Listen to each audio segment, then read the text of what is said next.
Apple's MacBook chips are kind of like coffee orders. You start with a simple black coffee, nice and strong, that's the M1. Then Apple decided, nah, let's make a latte, cappuccino, that's the Pro, the Max, and now even the M4. But don't worry, I'm breaking it all down, so even if you've never touched a MacBook, you'll finally understand what these chips actually do. Okay, let's start with the first chip, the M1. The M1 was Apple's first step away from Intel, and honestly, it shocked the entire tech world. Imagine Apple saying, we can build our own engine, and suddenly that engine is faster, cooler, and uses less fuel than what everyone else was selling. The M1 is basically the entry-level chip. It's perfect for students, casual users, or anyone who wants a MacBook for browsing, Netflix, light editing, and schoolwork. It's the cheapest in the family, but still crazy powerful compared to old Intel models.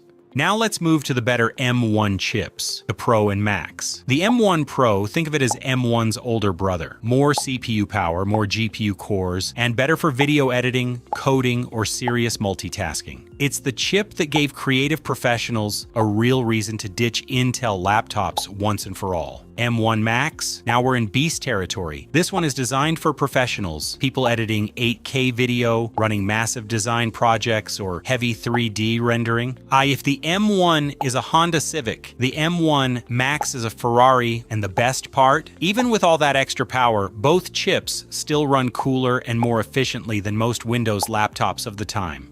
Now let's move up a notch, the M2. The M2 is the direct sequel. It's about 18% faster than the M1, more efficient, and supports higher memory. For most people, M2 feels like Apple took the M1 and said, cool, let's polish it up a bit. Perfect if you skipped M1 and want something fresh. It also brought a slightly better GPU, which means smoother gaming and graphics performance. The M2 can also handle up to 24 gigabytes of memory, which is a big leap for multitaskers. In short, it's the M1, but with more breathing room for heavier everyday tasks.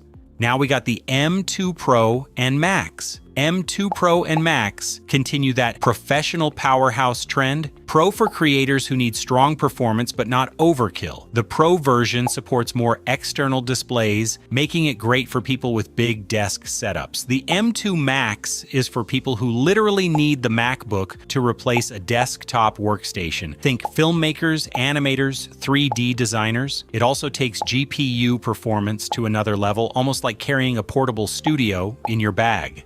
This is where things get fun, the M3. Now, the M3 lineup is where Apple flexed hard. The chips moved to a 3nm process, which is fancy talk for smaller, faster, and more efficient. The regular M3 is already fantastic. It crushes tasks, games better than older Macs, and uses less power. Basically, if M1 was great, M3 feels like a mature version of everything Apple learned. It also supports hardware ray tracing for gaming, which means more realistic graphics.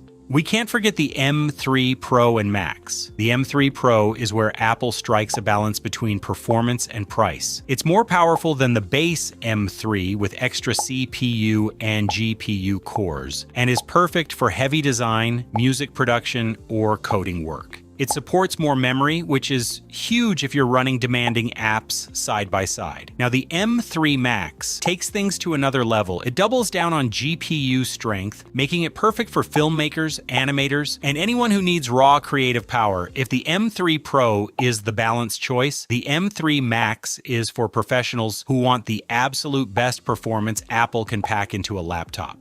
And now, the latest arrival, the M4. Apple claims it's even more power efficient and focuses on AI tasks. Yup, now your MacBook isn't just fast, it's smart. The M4 is built for the future, especially with AI and machine learning features becoming more common. It's optimized for apps that rely on on-device intelligence, so your MacBook gets smarter without needing the cloud. Apple also boosted graphics even further, making this the best option yet for gaming on a Mac.